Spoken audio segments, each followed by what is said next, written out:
What's shaking, people? Back with another reaction, back with some more Aha, and we're returning to their 2002 album Lifelines. I've been very keen to see the comments about this album. It does seem like most people are very fond of it. I've read a couple people who were saying they do enjoy Minor Earth Major Sky to some degree, but this album is much more their flavor. So, yeah, once again, I appreciate all the opinions and feedback and just enthusiasm from the Aha fans. Again, your interaction with this channel has been transformative. It has been greatly appreciated on my end, and it has given me a lot of detail, context, and sort of added appreciation for my journey through Aha that would not have happened otherwise. I would still enjoy it if I were just sitting in my room listening to it, but the fact that I'm going through it in this way, and all of you are here sharing your appreciation for the group and your opinions about the different tunes, it does mean a lot. I really want to appreciate all of you. So, yeah, the next tune in the list is, on the album, is There's a Reason for It. I've been reacting to Pet Shop Boys, another duo I'm enjoying a great deal, or I shouldn't say another duo, but a duo I'm enjoying a great deal. And part of what I've come to understand already after going through one album is that they write a lot of songs where the song titles are these commonly used expressions, but they're a bit cryptic because, they can be used in different ways, and they're so common as to, it's not clear where someone might go with it. And my understanding is that, Neil, the lead singer, has said that, they are a big fan of the Beatles, and the Beatles have songs like that. So when I see a song title like There's a Reason for It, it strikes me as that kind of title. It's a phrase you'll hear that's like, oh, well, that happened? Well, there's a reason for it, X, Y, Z. It's something that people will use in a sort of logical context, the idea of saying that it wasn't impulsive, it wasn't irrational, it wasn't just a completely random event or decision. It was based on something. There's a reason for that. There was something that led to that in a logical, chronological or consequential sense. So, yeah, that's my immediate take on it, is that it could go a few different ways. The specifics, will obviously, or not obviously, sometimes I don't hear all of the lines, but over the course of the song, I expect the context in which that phrase might be relevant to emerge. But like I said, it is a phrase that you often hear in, common speech. So it could go a few different directions, is I guess what I'm saying. But let's get it. This is Aha. There's a reason for it. And this is from their 2002 album Lifelines. I'm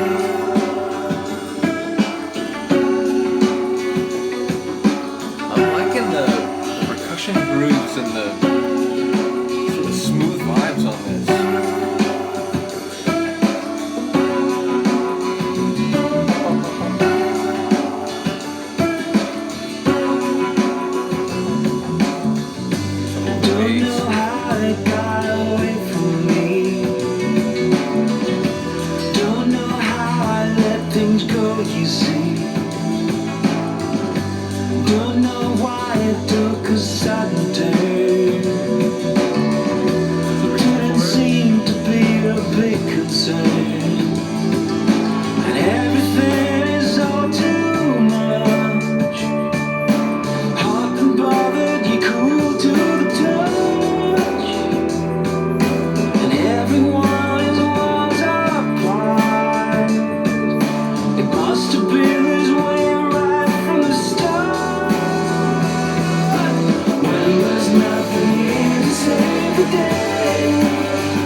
Can't recall your name, time and time again. There's a reason for it. When your name's a part of every town, you just get that have to call. There's a reason for it.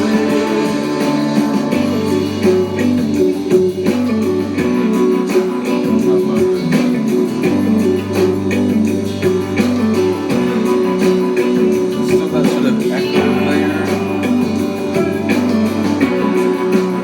Power chords.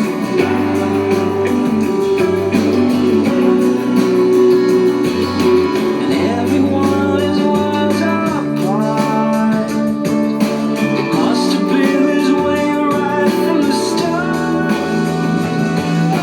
When there's nothing here to save the day, then we have to say there's a reason for it. When there's nothing left I love this chorus. Gives me good vibes. Which is like there's a reason maybe not running with the lyrics. I'm not sure.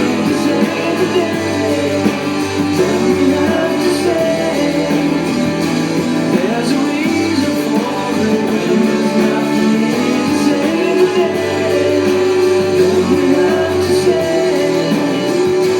there's a reason for it. There's a reason for it.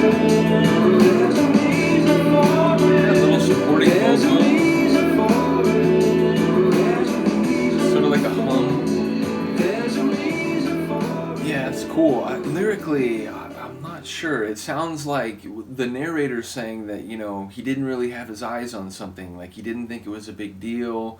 He didn't really see it coming, that sudden turn.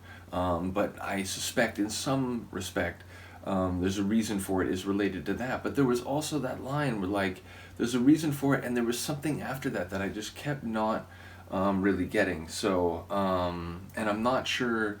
Oh, I'm even blanking on what the phrase was. But there was a phrase about him, which, like, if he's, you can sing about yourself in the third person, certainly. But I wasn't sure. It seemed like he was singing about a him, and I didn't know if that was in relation to him in that way or like another person. So yeah, I'm not quite sure what's happening lyrically. But again, I was talking about, indirectly a way in which a phrase like this makes me think of what, I'm now associating with Pet Shop Boys, but ultimately, they talk about coming from the Beatles. And we got to the chorus, and it had that kind of like really like pleasant and kind of sing-along feel of some of the Beatles catalog. So I don't know if anyone else will hear that. Maybe that was just my brain, triggered by bringing up the Beatles in the first place. But that was cool. I enjoyed it. Got to listen to it some more lyrically. I know a number of you will help me out there. Do let me know what you think of the sonics. Again, it feels like on this album there's a real kind of like syncopated kind of smooth percussive feel. That track certainly had that. So yeah, let me know what you think. I'll see you next time. Peace.